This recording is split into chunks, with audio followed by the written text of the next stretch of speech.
தாவேகா விஜய் வந்து அரசியல் எதிரி அல்லது கொள்கை எதிரி. திமுக பாஜக கூட எந்த ஒரு பொழுதும் கூட்டணி இல்லைன்னு சொல்லியிருக்காரு. ஆனா இதற்கு முன்னாடி அவர் மேல இந்த குற்றச்சாட்டெல்லாம் அவர் வந்து பிஜேபியோட இதோட தான் செயல்பட இருந்த நிலையில இப்போ வந்து அவங்க கூட கூட்டணி இல்லைன்னு சொல்லியிருக்காரு. இந்த விஷயம் அவரு ஒரு மாற்று சக்தியாக கருதி இந்த கருத்தை கூறியிருக்கிறார் என்று நான் நம்புகிறேன். ஆனால் அதிமுகவை பற்றி எதுவும் வெளிப்படையாக அவர் பேசியதாக தெரியவில்லை. கொள்கை எதிரிகளின் பட்டியலில் அதிமுக உண்டா இல்லையா என்று அவருடைய உரைகளில் புரிந்து கொள்ள முடியவில்லை. திமுக ஆளுங்கட்சி என்கிற முறையில் அதனை எதிர்ப்பது என்பது இயல்பான ஒன்று. எல்லோரும் ஆளுங்கட்சியை எதிர்த்துதான் நிலையிலே எதிர்கட்சிகள் செயல்படுவது வாடிக்கையான ஒன்று. அந்த அடிப்படையில் நடிகர் விஜய் அவர்களும் அந்த கருத்தை சொல்லியிருப்பது இயல்பான ஒன்றுதான். ஆனால் அதிமுகவை பற்றி எதுவும் சொல்லவில்லையே ஏன் என்கிற கேள்வி இல்லை சார். ஆனால் அதிமுக பற்றி குறிப்பிட்டிருந்தாரு.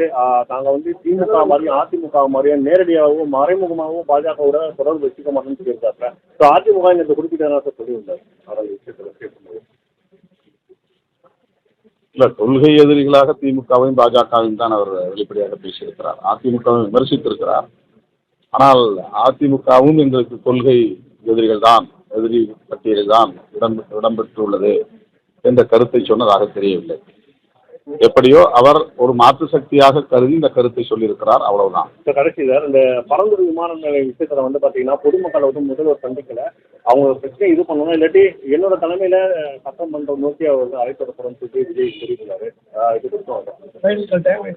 இந்த பிரச்சனை குறித்து எல்லா எதிர்கட்சிகளும் விடுதலை சிறுத்தைகள் உட்பட பொதுமக்களுடைய கோரிக்கைகளை அரசின் கவனத்திற்கு எடுத்து வைத்தோம். அதையும் தாண்டி அந்த செயல் திட்டம் நிறைவேறும் நிலையில் உள்ளது. பாதிக்கப்படுகிற விவசாயிகளுக்கு இழப்பீடு தருவது என்கிற அடிப்படையில் அரசு தீவிரமாக செயல்பட்டு வருகிறது. குறிப்பிட்ட சில கிராமங்களை சார்ந்த மக்கள் அந்த கிராமங்களை தவிர்த்துவிட்டு, குடியிருப்புகளை தவிர்த்துவிட்டு அருகே கிடக்கிற புறம்போக்கு இடங்களை அதற்கு பதிலாக எடுத்துக்கொள்ளலாம் என்ற கோரிக்கையை முன்வைத்தார்கள். இந்த கோரிக்கையை தமிழ்நாடு முதல்வரின் கவனத்திற்கு பலமுறை நாங்களே எழுத்துப்பூர்வமாக தந்திருக்கிறோம், அமைச்சரிடத்திலே பேசியிருக்கிறோம்.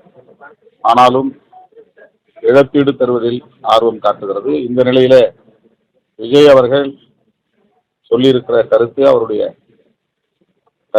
நிலைப்பாடு, அவருடைய போராட்டம் பாதிக்கப்பட்ட மக்களுக்கு நீதி பெற்று தருமையானால், அதாவது குடியிருப்புகளை அகற்ற விடாமல் தடுக்குமையானால் அதை வரவேற்போம்.